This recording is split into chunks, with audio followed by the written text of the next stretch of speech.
warahmatullahi wabarakatuh. Salam sejahtera untuk kita semua, Bapak Ibu sekalian. Pada sesi kali ini kita akan belajar bagaimana cara melakukan telaah melalui pelaksanaan kegiatan observasi pada saat melaksanakan visitasi di sekolah madrasah. Topik yang akan kita bahas pertama adalah peserta dapat memahami persiapan pra-observasi. Yang kedua, dapat memahami cara melakukan observasi pada saat visitasi. Dan yang ketiga, memahami aspek dan indikator pada observasi pembelajaran sarpras dan observasi pada lingkungan di sekolah madrasah. Bapak Ibu sekalian, apa yang dilakukan pra-observasi? Yang pertama adalah mengidentifikasi butir yang membutuhkan observasi dan kegiatan yang akan diobservasi. Ini sangat penting agar supaya proses observasi itu dapat tercover secara keseluruhan sesuai dengan kebutuhan dari setiap butir yang perlu diobservasi. Yang kedua adalah mengetahui fokus kegiatan yang akan diobservasi.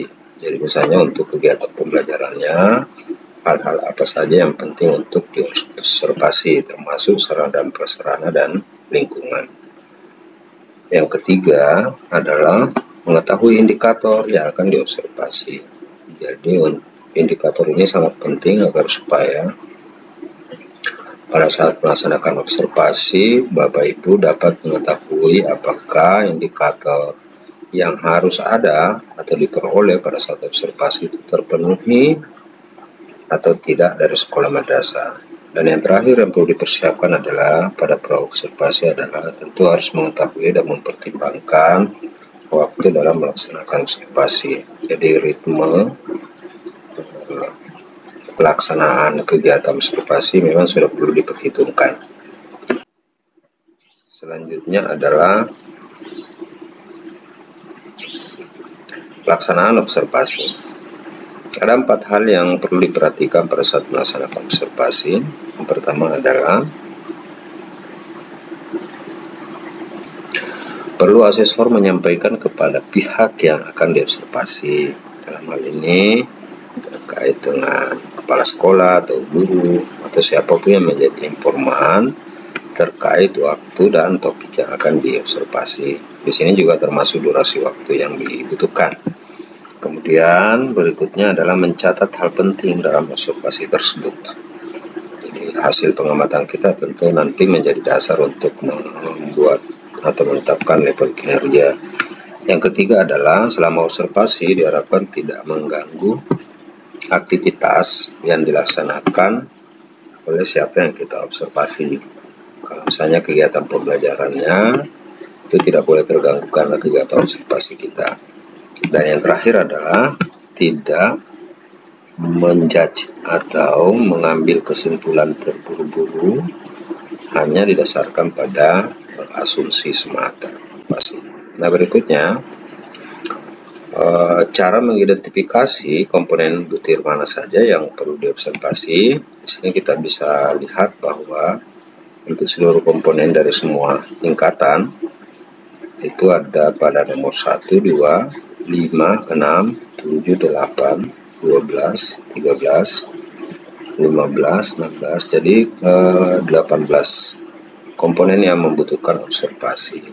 Sementara untuk kekhususan pada sekolah madrasah itu pada poin nomor 1. Kemudian untuk sekolah luar biasa atau madrasah luar biasa ada pada poin 1 dan poin 5. Sementara untuk sekolah menengah kejuruan atau madrasah alia kejuruan itu ada tambahan 38, 40 dan butir 42. Nah, butir inilah yang membutuhkan observasi Bapak Ibu. Bapak Ibu, di sini kita akan menyajikan contoh. Misalnya kita ambil butir 13. Penilaian proses dan hasil belajar digunakan sebagai dasar untuk perbaikan dan dilaksanakan secara sistematis. Ini pernyataannya. Nah, observasi yang dibutuhkan yaitu adalah melakukan observasi terhadap teknik penilaian. Misalnya, apakah penilaian tersebut menggunakan tes tertulis, tes lisan, uji kinerja, dan portofolio.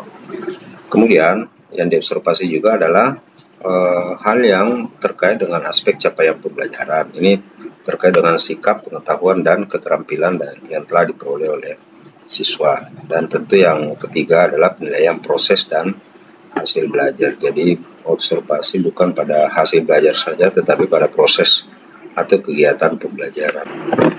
Saya kira demikian Bapak Ibu. Terima kasih. Assalamualaikum warahmatullahi wabarakatuh.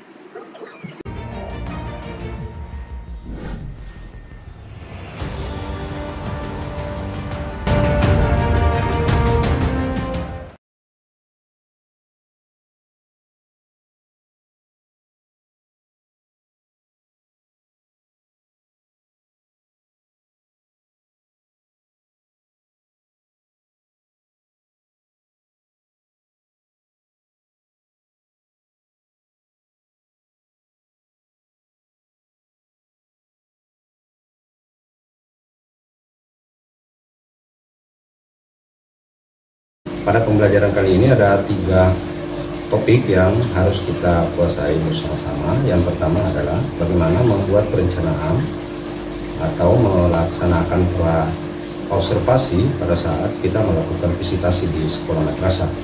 Kemudian yang kedua adalah bagaimana kita memahami cara melaksanakan observasi. Tentu ini terkait dengan beberapa hal-hal penting yang boleh dan tidak boleh dilakukan.